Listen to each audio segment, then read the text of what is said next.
It was the evening of June 6, 1992. Suzie Streeter and Stacy McCall had just graduated from Kickapoo High School. After spending the evening celebrating with friends, both women returned to Suzie's home, where Suzie's mother, Sherrill Levitt, was waiting for them. The celebrations that stretched into the night had already been planned. A wine glass sat on the kitchen counter, music played softly in the background, and food was ready. But somehow, between that night and the following morning, all three women simply ceased to exist. What should have become a cherished memory for the three women instead became a haunting one for the people they left behind. More than 30 years later, the case remains unsolved. This is case file number 1, the Springfield Three. Date: Saturday, June 6, 1992. Location: Springfield, Missouri. Time: 4 p.m. Suzie Streeter and Stacy McCall, two 19-year-old friends, had just graduated from Kickapoo High School. The ceremony took place at the Hammonds Student Center on the campus of what is now Missouri State University. Among those in attendance was Suzie's mother, Sherrill Levitt, who had come to watch her daughter receive her diploma. After the ceremony, the girls spent the afternoon and evening celebrating with friends, attending several graduation gatherings across Springfield. Their final destination, Janelle Kirby's residence. The original plan had been to spend the night in Branson and meet friends the following day.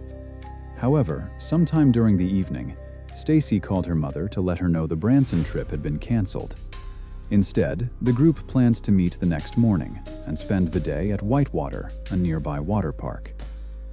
As midnight approached, the graduation celebrations began to wind down, and students across Springfield started deciding where they would spend the rest of the night. It was now Sunday, June 7, 1992. The time was 1:50 a.m. Suzie and Stacy were attending a graduation party at the home of Michelle Elder when the gathering was broken up by police. With the party over, the girls returned to Janelle Kirby's house. But when they arrived, they found the home crowded with relatives who had come into town for graduation. Rather than stay there for the night, they changed plans once again. The two decided to spend the night at Suzie's home on East Delmar Street, where Suzie's 47-year-old mother, Sherrill Levitt, was waiting. At approximately 2 a.m., Suzie and Stacy left Janelle's residence and headed home. It would be the last confirmed sighting of either woman. By sunrise, the celebrations of the previous day had come to an end. Friends were preparing for a trip to Whitewater, expecting the girls to arrive as planned. It was around 9 a.m. on Sunday, June 7, 1992. Friends began calling as planned, expecting to meet up before heading to Whitewater. No one answered. At first, it didn't seem unusual. The girls had been out late celebrating, and many assumed they were simply sleeping in. After several unsuccessful attempts to reach them, friends decided to stop by Suzie's house in person. When they arrived, the front door was unlocked. The cars were still parked outside. Inside the house, Suzie's dog, Cinnamon, greeted them near the entrance. Everything appeared normal at first glance. Yet the three women were nowhere to be found. Friends searched the house, checked for notes, checked for any messages that might explain where they had gone. They found nothing. There was no indication that the women had left for a planned trip, and no obvious sign that anything was wrong. As the hours passed and more family members arrived, concern quickly turned into alarm. Personal belongings, purses, money, keys, and all of their vehicles had been left behind. The women had simply vanished. Realizing something was seriously wrong, the family contacted police. What began as a routine check on three missing women would soon become one of the most baffling unsolved disappearances in American history.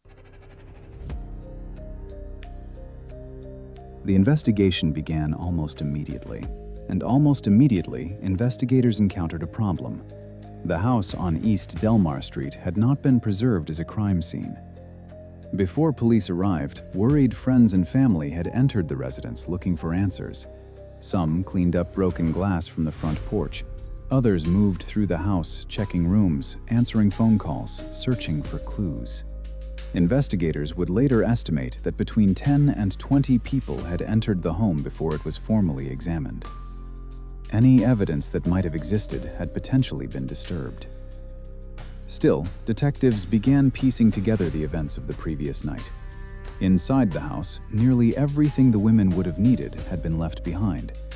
Their purses remained in the home. Their money was untouched.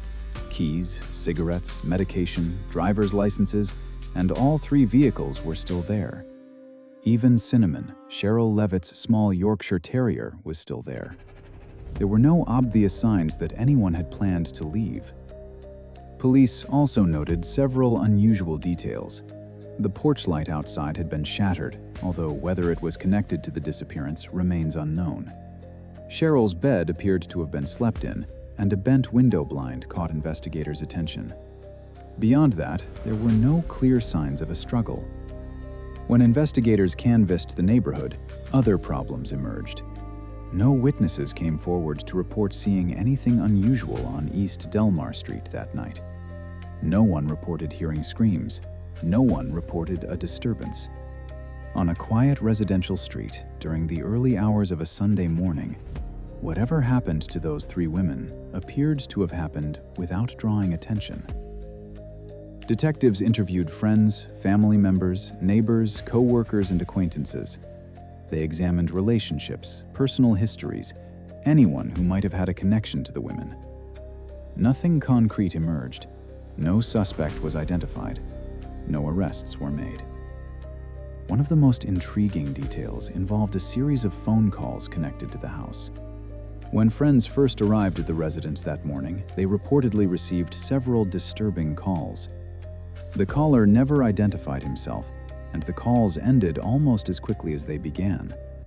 Later, while reporting the women missing, Stacy McCall's mother checked the home's answering machine and heard what she described as a strange message. Unfortunately, the message was accidentally erased before investigators could review it. Police later stated they were very interested in the recording and believed it may have contained a clue. They also did not believe it was connected to the earlier obscene phone calls. As the investigation expanded, officers searched extensively throughout the Springfield area. Fields were examined, bodies of water were checked, leads were pursued, and tips were investigated. But nothing was found. No physical evidence, no clothing, no remains, no trace of where the women had gone after arriving home that night. The disappearance became even more troubling when investigators looked at the days that followed. Sherrill never attended her scheduled doctor's appointment. Stacy never reported to her job at the Springfield Gymnastics Center. Suzie never showed up for her scheduled shift at a local movie theater. For the people who knew them, this was perhaps the clearest sign that something was terribly wrong. The women had plans. They had jobs. They had obligations waiting for them the very next week. And yet, after the early hours of June 7, 1992, none of them were ever seen again. As days turned into weeks and weeks into months, the case began attracting attention far beyond Springfield. Local newspapers covered the story relentlessly. Television stations aired updates.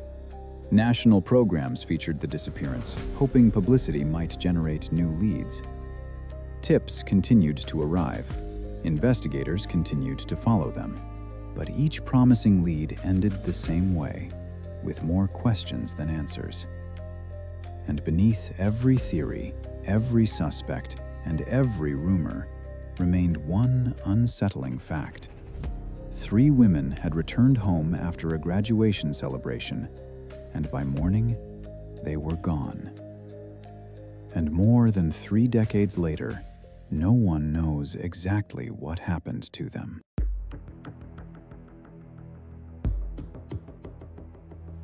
Over more than 30 years, the Springfield Three case has produced a number of persons of interest, but none of them have ever been charged. First on the list of potential suspects is Robert Craig Cox. In 1992, Robert Craig Cox, a convicted kidnapper, told people he knew that the three women were dead and would never be found. He did not confess.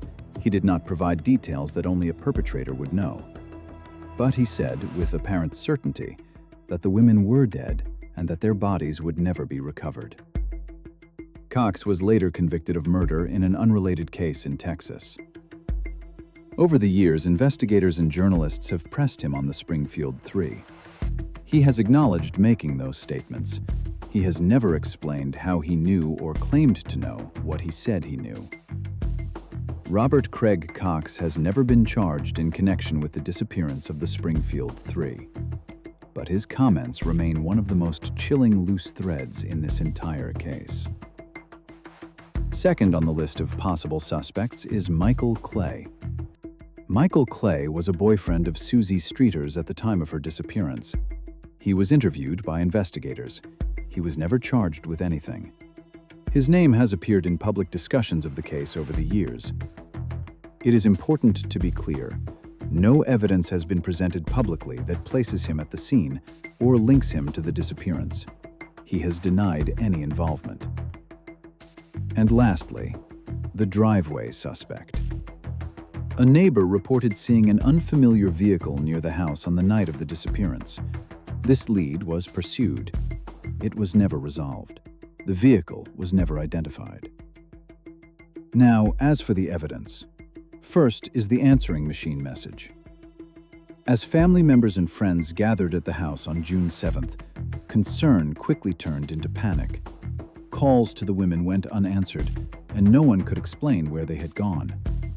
While reporting the disappearance to police, Stacy McCall's mother Janice checked the home's answering machine. What she heard has become one of the most discussed pieces of evidence in the entire case. According to Janice, the machine contained a strange message. The exact contents of the recording have never been publicly disclosed, and before investigators could examine it, the message was accidentally erased. In the early 1990s, many answering machines automatically deleted messages once they had been played. Whatever was on that recording was lost forever. Police later stated they were very interested in the message and believed it may have contained a clue. Investigators also indicated they did not believe it was connected to the obscene phone calls reportedly received at the house earlier that day. And that is what makes the message so intriguing. No one knows who left it. No one knows when it was recorded. And no one knows what information it may have contained. If the message was unrelated, then its loss was simply unfortunate timing. But if it was connected to the disappearance, then one of the most important clues in the Springfield Three investigation may have been erased before anyone realized its significance. The second is the porch light. The broken globe on the porch light has remained a point of sustained investigative interest. One theory holds that it was broken during a struggle near the front of the house, perhaps as the women were being forced to leave. Another theory suggests it was broken deliberately to reduce visibility, to make the porch darker, to make whatever was happening there less visible from the street. A broken light at a crime scene is not unusual. A broken light that no neighbor remembers hearing break on a quiet street, on a quiet night, is a different matter entirely. Lastly, the timing. Investigators have noted the significance of the graduation party. It was not a secret that Suzie was graduating. It was not a secret that there would be a celebration. Anyone who knew the family, or who knew the social circle surrounding them, would have known that Suzie would be out that night, and that Sherrill would likely be home alone for part of it. Whether this speaks to premeditation or to opportunism has never been established, but the timing has never sat comfortably with investigators. As for the current status of this case, as of 2024, the Springfield Three case remains officially open. The Springfield Police Department has maintained it as an active investigation, though the frequency of public updates has decreased significantly over the decades. In 2021 and 2022, renewed public interest, driven in part by true crime podcasts and online communities, generated numerous new tips. But even after all that, no remains have ever been found. No suspect has ever been charged, and no one has ever been arrested. 32 years after a graduation night in Springfield, Missouri, 3 women are still missing. And the case that should have been solved in weeks remains one of the most baffling disappearances in American history.